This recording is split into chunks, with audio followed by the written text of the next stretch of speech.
everybody, and welcome back to another episode of Agrarian Skies. Yeah, guys, welcome back. So I'm in my new place right now. First time recording in my new place. I don't know if their recording is going to be like a little echoey or anything. Hopefully it's going to sound fine. I did a little test before I started recording now, and it didn't really sound like there's much echo coming through, but yeah, there's a lot of blank walls in here, and I'm kind of afraid that that's going to change the audio quality, but if so, we can fix that going forward in the future.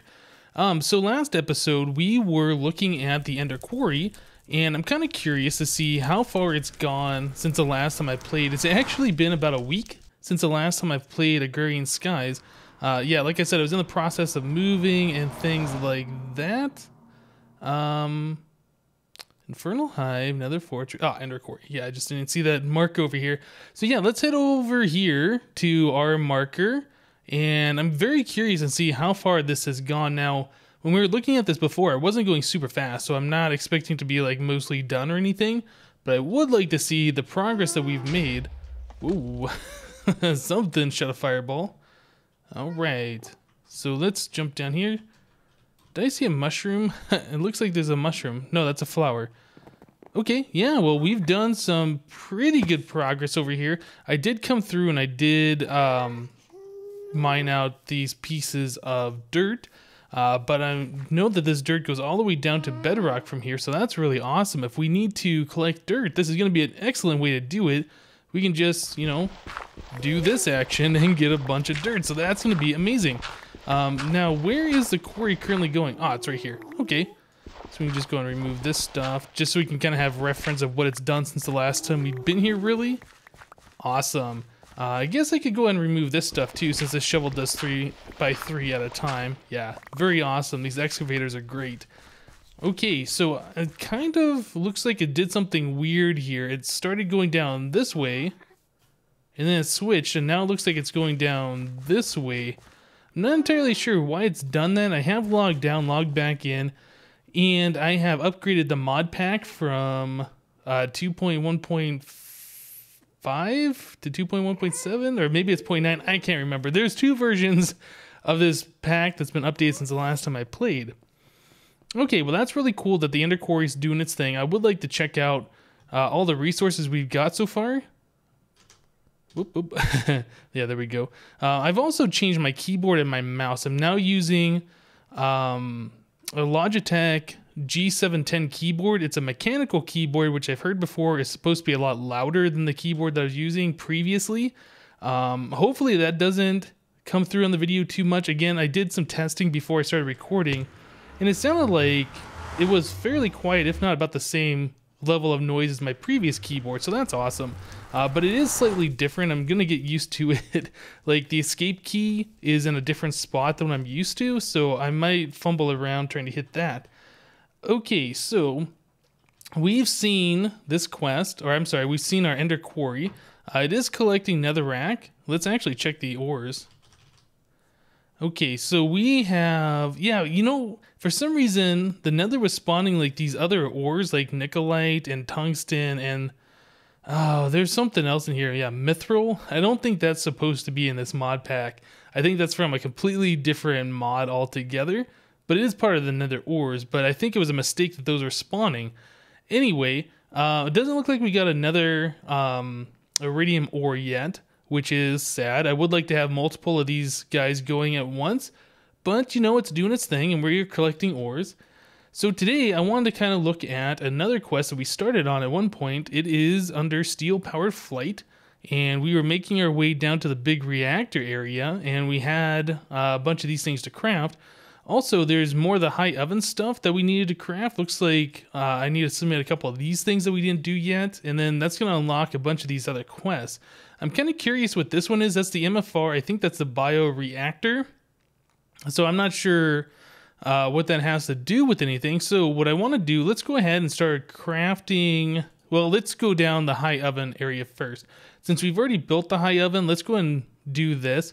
Unlock these quests and start seeing what all these other things are. Hopefully we can just do this whole thing today, unless one of these is going to require a heck of a lot of materials. I'm not sure. But yeah, give me a moment here, guys. We're going to go and craft up the scorched bricks, scorched duct, unlock this quest, collect some stuff, And yeah, we'll check out these other quests. See you in a bit, guys. Alright guys, so we're just about done here, finishing up the last part of the scorched bricks that we had to make.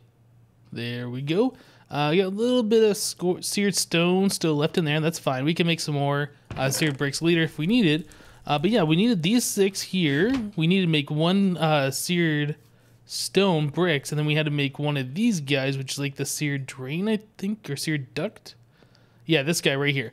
Okay, so there we go. That should be the final crafting portion of this quest. Let's check this out. Yeah, these are all done now. Okay, so it says to reach the temperature needed to create steel in the high oven needs to be 4 blocks high. Yeah, you see, it says that here in this book, but it doesn't say that in like the book that comes with the high oven, whatever that is, the Tinker Steelworks or whatever. It doesn't say anywhere in that manual how to make steel. It doesn't say anything about temperature requirements or height requirements. It just says you can make it higher, which I thought was pretty weird, and that's what confused me before, but it does say it here in this quest book, so that's good. So we can go ahead and choose either graveyard soil or scorched bricks. Let's check out how to make graveyard soil. That might be an expensive recipe, I don't know. Okay, so graveyard soil. This heals undead. I'm not sure if we'd ever want to do that. Huh, why would we want to heal undead? I can't think of a reason. There's probably some reason for it, but I can't think of one. So let's just run flesh, bone meal, and dirt. That's actually really cheap. So no, we don't want that. We can go ahead and just get the scorched bricks because this is a little bit more expensive and tedious to make. So let's claim a reward. Nice. All right, so what exactly did we get here? We got a quarter of a heart. We got a good reward bag. And, ooh, steadfast princess and steadfast drone. Awesome. And I can't remember exactly what these guys do. Actually, you know what? Does any guy show us if we do, like, uses? Whoa, what the heck? Bee bait. No, I don't think we want to turn our bees into bee bait. Okay, does it show what they produce? We can do heroic bees with these guys, and they produce cocoa. Okay, so they're not that great, I don't think. Yeah, okay, so that's fine, that's fine. Alright, so, yeah, I think that's it for that quest, right? So let's go ahead and take a look at our quest book, and let's see what's in the other sections of this quest. Okay, so we've unlocked this one, heavy armor. And this wants us to make the steel armor. That's fine. And that's going to give us a reward bag and a quarter of a heart. We can actually go ahead and do that real quick. So let's do steel. And we just need, what is it, 24 pieces? I'm going to do it over here on the crafting table just because it's easier. So we need to do a chest plate, helmet, and feet. We also need to do leggings. Boom. Awesome. So now we got steel armor, which we're probably never going to use. So that was a pretty simple crafting task. So that's just going to give us a quarter of a heart and a reward bag. All right, so let's check out the reward bag. And a full heart. Just what we needed. All right, so how many does that bring us up to? Oh, that was a rotten heart. I didn't see that was a rotten heart. Oh my goodness, I'm such a derp. But that's fine. We have plenty of hearts left. In fact, yeah, look at that. We almost have a full heart right here. Yeah, I didn't even notice that was a rotten heart. Doesn't really matter though. We have like 60 lives. But derp. Okay, let's check this out. Up and away, splat. So it says flight is not just for gas and blazes. You two can fly with some effort. Thaumcraft adds a harness fueled by potentia. Blood magic gives you a sigil of air to fly, powered by the lives of slain foes. And simply jetpacks adds a flight through technology. The lowest level jetpack is powered by a simple potato. Unsurprisingly, this jetpack is not very safe. Though if you happen to have potatoes, it might be worth donating a few potato jetpacks to your local zombie population. Let's see. The derpy one is scared of flying after his experience with the potato jetpack. Prove to him that safe flight is possible by crafting a safer jetpack. So that's a crafting task. Okay, so we actually have to craft one of those, even though I think I already have one. Yeah, I have a leadstone jetpack here that I crafted before that quest was introduced, so I have to make a new one of those. So let's check this out. How do you make a leadstone jetpack? Oh, this recipe has definitely been changed. Look at this. This is new. Leather strap, which is iron and leather. Okay. This requires some lead and some leadstone thrusters, which is a little bit more expensive than when I made this originally. I'm pretty sure. I think it only required one of these before. Huh, very interesting. Also requires a leadstone flux capacitor, which is pretty easy. Alright guys, so a little bit of crafting to do here. What is this doing here? Particle customizer, smoke only, none, default, rainbow smoke. Huh, interesting. Alright guys, let me go ahead and craft this up and we'll be right back. Alright guys, so I just went ahead and I made our leadstone jetpack here. Yeah, that's different than this one right here. We did go ahead and craft this. But what I'm noticing though is on our quest, it doesn't say that we completed this quest. Now, if you look at this jetpack here, it doesn't have a bar on it, so I'm not sure what the deal with that is. It kind of feels like this quest is broken. Maybe we have to go maybe we have to throw our book. Maybe we have to go charge it up or something. I don't know. Let's try charging it and seeing if that does anything different. Energetic infuser. So there we go. Now it's fully charged. Is that going to complete the quest? Nope, that is still broken. So, unfortunately, we can't do that particular quest, but we can throw our book on the ground once again. Yeah, I'm derping with this new keyboard. Sorry about that. So, let's go ahead and put these guys away. Leadstone jetpack, we made that. Scorched bricks, we don't need on us. That, we don't need that. Steel armor, I'm probably just going to melt down again. We don't really need the steel armor. Okay, so, deep tank. Aha, how many of these do we have to craft? Just the controller, okay. So Steelworks allows you to make a large multi-block tank capable of holding multiple fluids. Storing 2 different metals in the same tank will not create alloys. That is awesome. The Steelworks book will show you the pattern needed to make the tanks. Yeah, I remember looking at that a while ago. So let's go ahead and make the deep tank controller. Deep tank. What is this guy? Steam turbine. Attaches to deep tank drains. Huh, okay. So scorched drain. Okay, deep tank controller. So that is more scorched brick with a piece of lapis in the center that's fairly inexpensive. We should have bricks. Yep, we have bricks right here. Let me go and get 8 of those. All right, so now we just got to go ahead and go back over and throw our book again. I'm going to keep doing that. Oh my goodness, that's going to get super annoying. We have to go back over here and use some more of our seared stone and make these scorched bricks. All right, guys, let me go ahead and do this real quick, and we'll be back.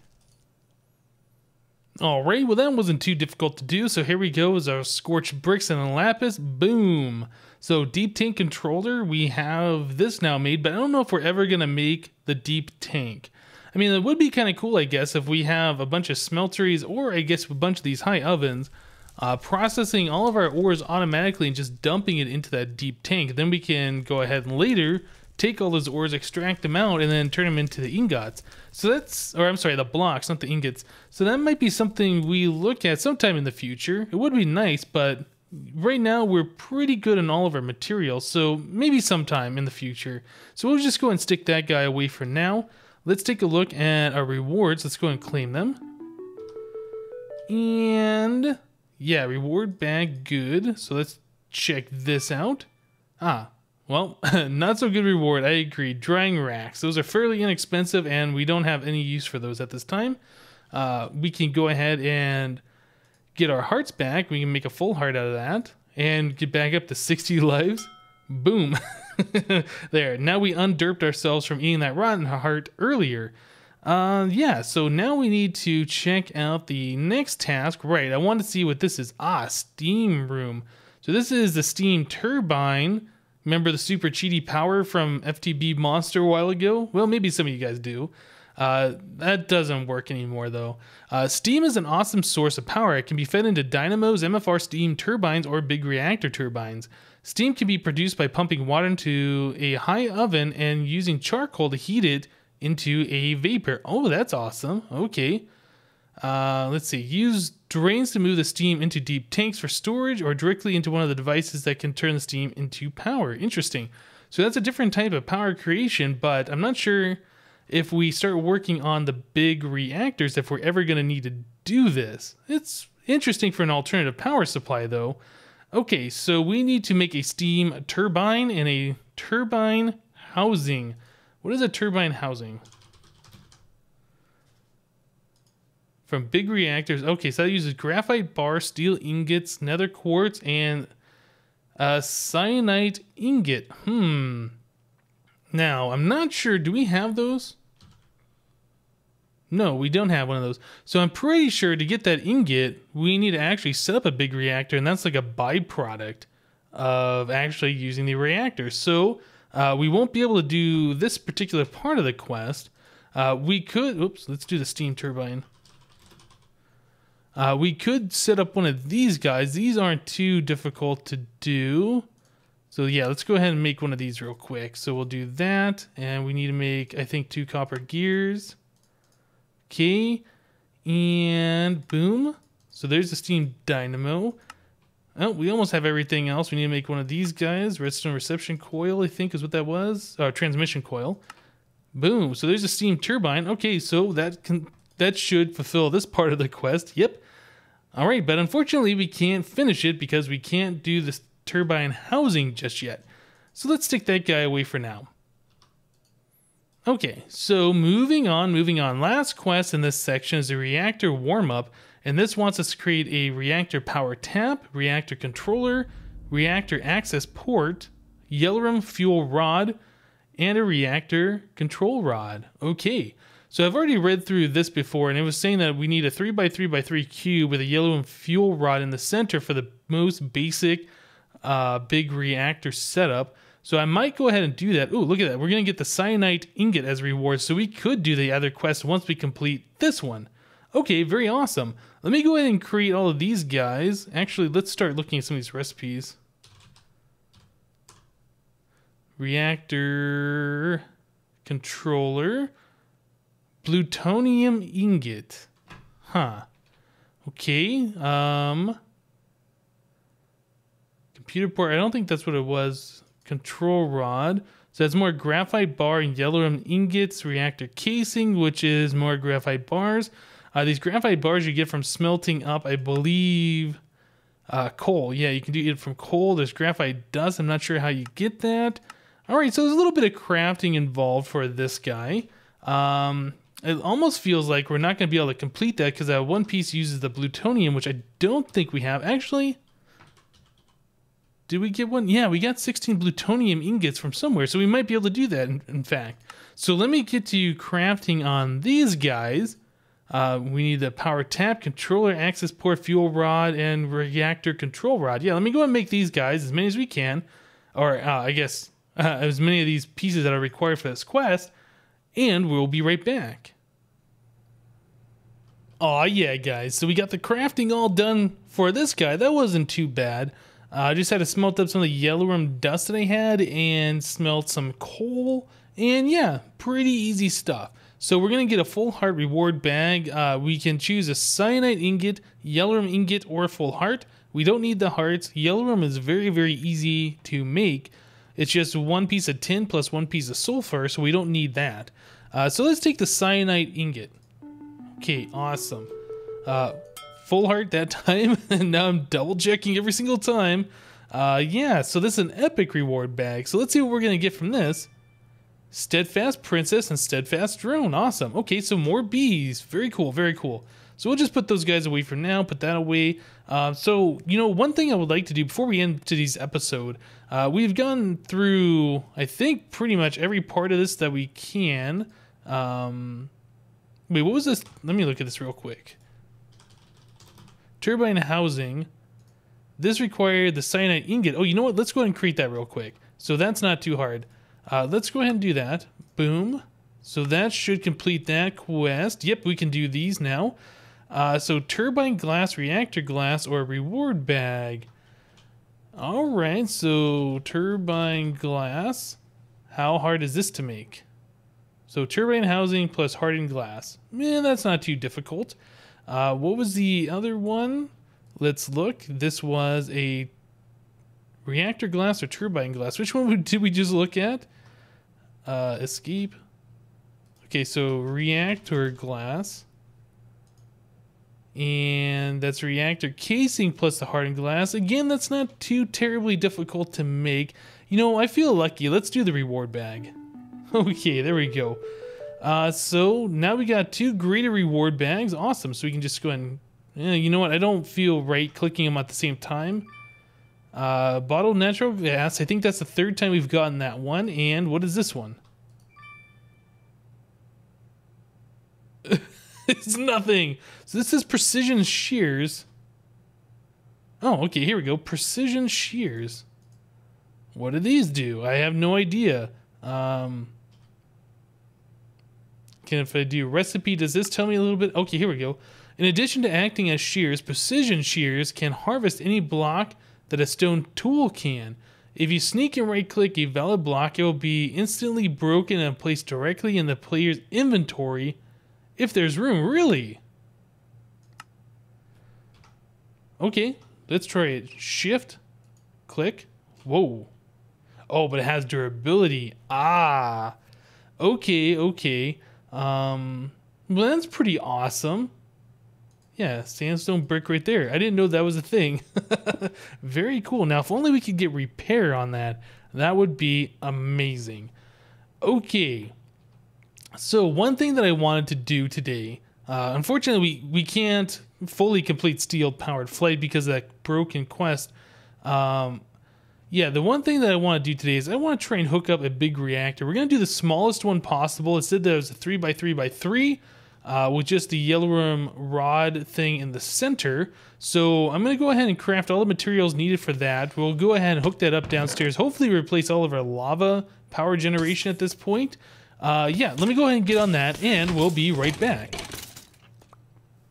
Alright guys, so I went ahead and I set up the basic outline for our smallest reactor. We just have reactor casing along the edges and things like that. All the sides are open and the top is open. Bottom is a solid block. Okay, so let's start here. We need the yellow fuel rod. This guy has to go directly in the center. This is what's going to make our power. Very cool. Emits a little bit of light. Looks a little yellow there. Awesome. Okay, so we're going to need, let's see, reactor control rod. Let's do the reactor controller. Let's go ahead and set this guy in the front here. And on the side, on this side, we will put, oh, I don't know, the reactor access port. This is going to allow us to pump items in or take items out. In fact, I think we might need a second one of those eventually. On top here, we're going to need this reactor control rod. Let's go ahead and stick that guy right in there. And finally, I think we have a blank spot on this side that we don't need anything.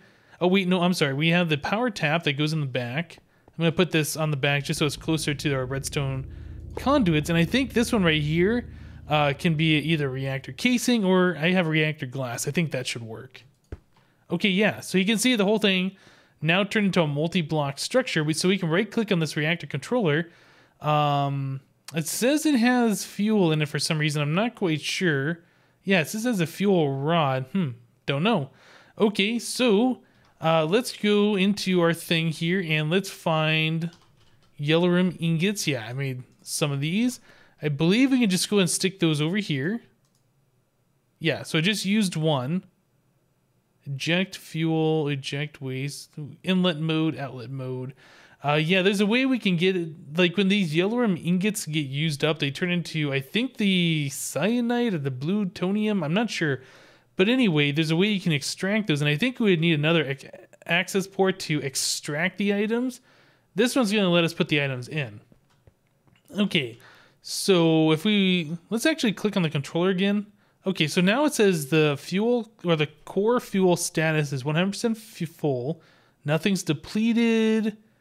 Max capacity 4,000 millibuckets. Waste empty. Okay, status offline.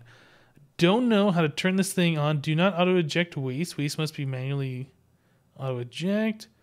Okay, so this is how you activate the reactor, and we can deactivate it over here. So I think, you know, let's go ahead and remove our lava generators. We're going to waste a little bit of lava. These guys have some internal storage and stuff. That's fine. I'm kind of curious to see what we can do with this reactor real quick before we end the episode. If I waste too much lava, we can just go ahead and move that guy in the nether and pump some more out. So let's do crescent hammer. I want to get rid of these pipes and stuff up here. Just go ahead and get rid of all this stuff. Yep. Get rid of you. Oh yeah, I don't think I mentioned this too. Off camera, I also made the Mac a little bit bigger. As you can see, it's now a 7x7x7. And yeah, it significantly bigger so we can craft some things and actually get some auto crafting recipes going. Yeah, I figured it was about time to get that done. And you guys saw me build a smaller one, so I figured, you know what, let's just go and do the big one. All right, so let's get rid of these guys. So all of our power is now going to be coming from our stored supply right now. We don't have any power production coming in. I don't think we're using too much power right now. I don't think we have too many things using power other than that ender quarry at the moment. So it looked like one of these, yeah, this one's drawing a little bit of power. Well, maybe not. The tooltip, it kind of shows that it is. I don't know. Maybe it's these redstone energy conduits have some stored up.